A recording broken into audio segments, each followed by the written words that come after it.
Right now, as we speak, a quiet economic revolution is happening in India.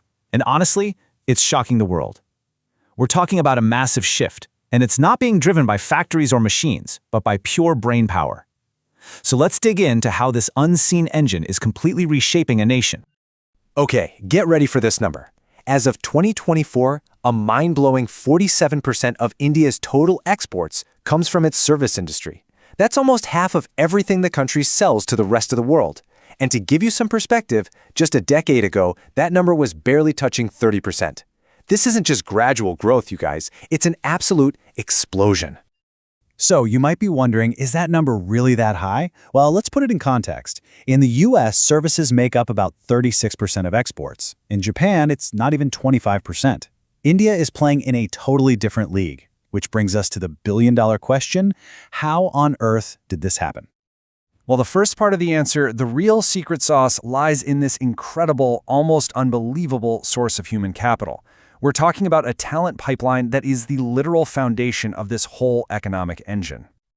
Let me introduce you to the Indian Institutes of Technology, better known as the IITs. Now, these are not your average universities. They are legally called institutions of national importance, which gives them the power to create their own top-tier curriculum. We're talking about the places that produce global leaders, like Google's own CEO, Sundar Pichai. Think of it like the Ivy League of technology, but for an entire country of over 1 billion people. And here is where the scale just gets mind-boggling. Over the last decade, the number of students at these elite schools has more than doubled. It's gone from 65,000 to about 135,000. That's not just an increase, it's a flood of some of the most highly skilled tech and engineering graduates you can find anywhere on the planet. So you've got all this brain power, but where does it all go? Well, as you might expect, it follows the money. And this creates what you'd call a powerful virtuous cycle. A typical university grad in India might make around 30,000 rupees a month, but if you jump into software development or consulting, boom, you could be making 3, 4, even 5 times that right from the very start. This huge financial carrot pulls all the best and brightest minds straight into the service sector. Okay, so we've got this massive pool of talent, but that's only half the story. This incredible boom didn't just happen by accident. Nope, it was fueled by a very deliberate government plan and a uniquely powerful partnership with one country in particular, the United States.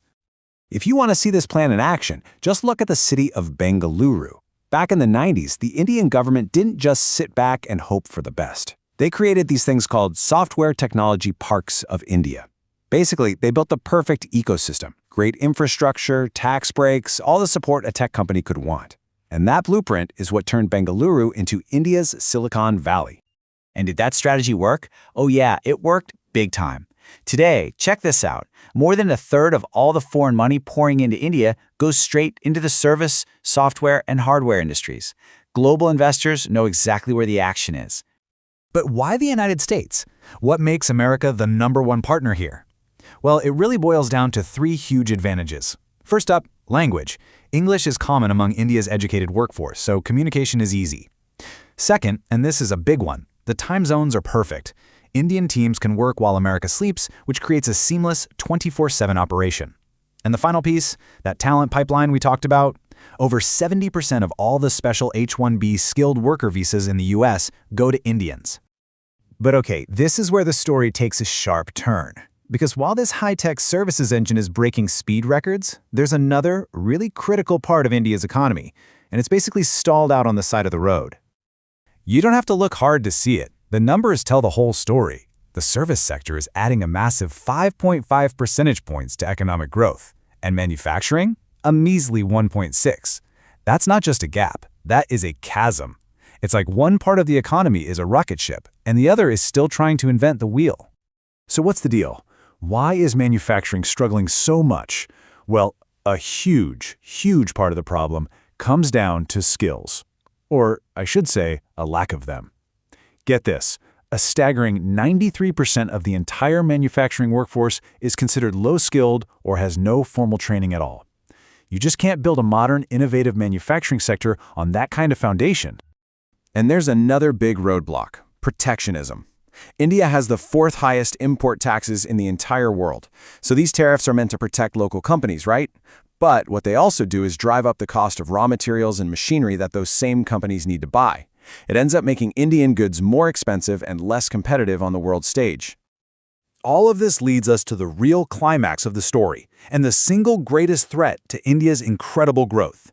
It's something that experts call a single point of failure.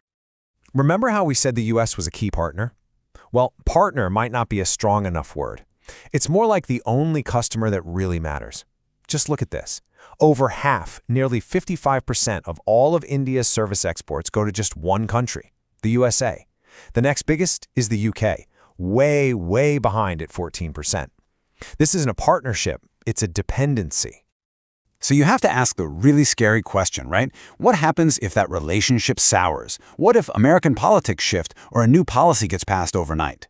When you've tied your entire economic rocket ship so tightly to someone else's, you're not the one holding the controls anymore.